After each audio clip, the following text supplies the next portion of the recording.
Hey, welcome back to Questions Over Coffee. My name's Kevin Smith. It's good to see you again. Want a cup of coffee? Don't forget to like and subscribe so that you don't miss anything that's coming up on Questions Over Coffee. If you have a comment or a question, put it in the section below, and we'll get to it just as fast as we can. Today's question is, how can I help those grieving during the holiday season? November through, well, really the end of the year and the beginning of the new year through, let's say, January 1st or 2nd is really tough for a lot of people.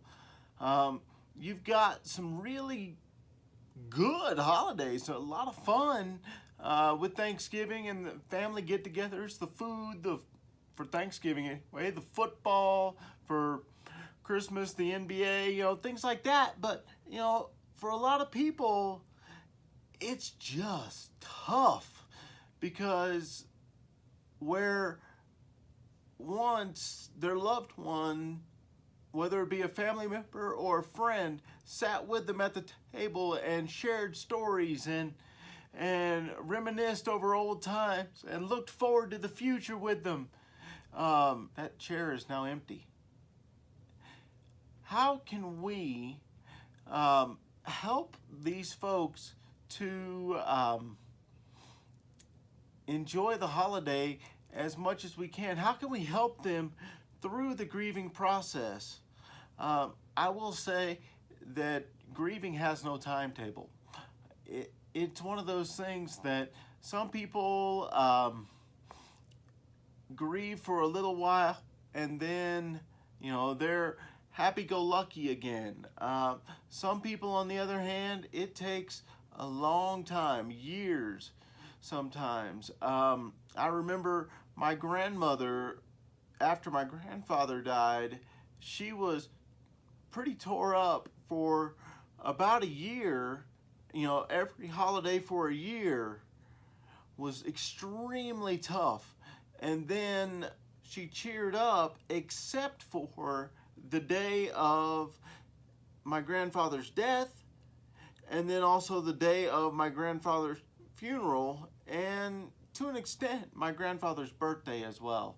But it was one of those things that it was a reminder for her that, hey, he's no longer with us. So how can we help these people? To begin looking at this, let's look at John chapter 11. Jesus's friend Lazarus had just died, and well, he delayed in coming to end up glorifying God through raising Lazarus from the dead. But let's see what Jesus does before he actually says, "Lazarus, come out."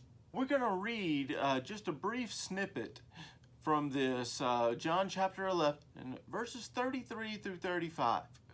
Let's read together. When Jesus therefore saw her weeping, and the Jews who came with her also weeping, he was deeply moved in spirit and was troubled, and said, "Where have you laid him?" They said to him, "Lord, come and see." Jesus wept. First thing we want to notice is Jesus doesn't stop them from mourning. He doesn't say, "Okay, guys, come on. He's been in the grave for a little while now. Just stop it. Just stop it." He doesn't say that. What he does is, "Where have you laid him?" And then he goes with them to the tomb and he mourns. We have no idea, really, why Jesus mourns, but we just know that Jesus wept. He joins them in their grief. Now, he knows already at that point what he's going to do. But instead of saying, "I got a plan," he first of all takes the time and joins them in their grief. Now, I will tell you, some people are just not criers.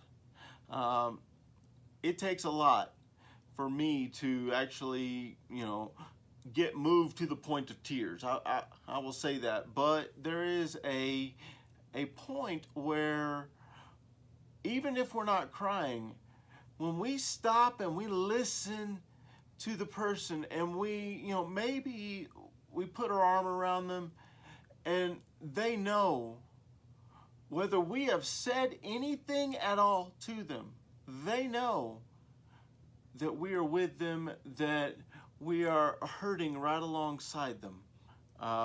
And this is the first thing we can do is just join them in their grief. We don't even have to say anything. We just have to be there with them. Remember, Job's friends sat with him in the dirt for a full week before they even spoke up. Just join them in the grief. The next thing, this all kind of goes together, okay? Let them tell you stories. Maybe it's a story that you've heard them tell 100 times. Just let them reminisce and share stories with them of how their lost loved one has blessed your life in the past and how you will remember them and things of that nature.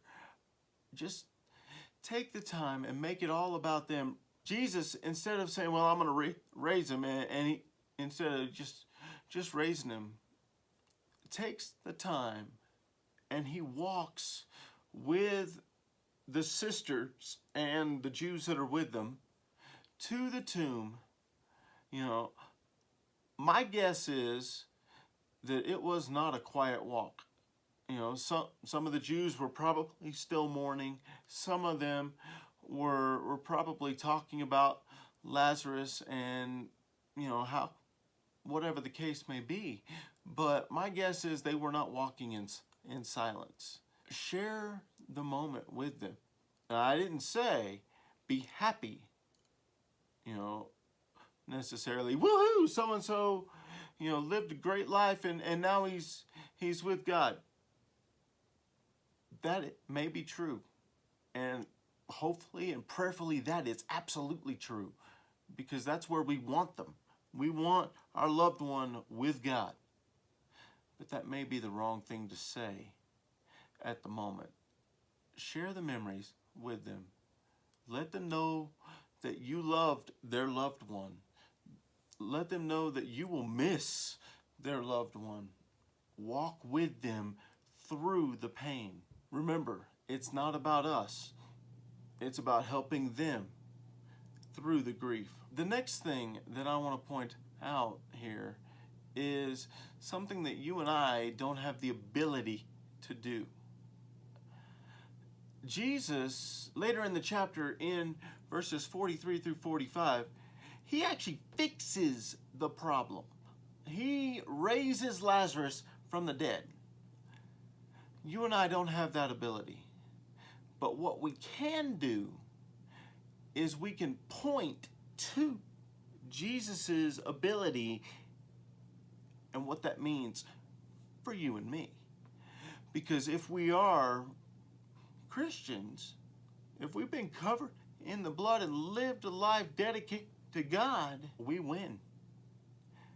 Death is not the end. So we could point them to that and say, you know what? You're going to see your loved one again because Jesus is coming back. Let's take a look at what the Apostle Paul writes in 1 Corinthians chapter 15, 54 through 57. Let's read together. But when this perishable will have put on the imperishable, and this mortal will have put on immortality, then will come about the saying that is written, death is swallowed up in victory. O death, where is your victory? O death, where is your sting? The sting of death is sin, and the power of sin is the law. But thanks be to God, who gives us the victory through our Lord Jesus Christ. The victory is ours for the taking. Not because we are amazing people, but because who Jesus is and what Jesus has done for us. And what we can do is we can point the grieving folks to that eventuality where Jesus comes back and they are reunited with their loved one again. Now, one word of advice here. Don't stop them from grieving. That actually helps them. Don't say, look, this should be a happy time and this is a happy message, so cheer up. The fact is, they really don't want to cheer up.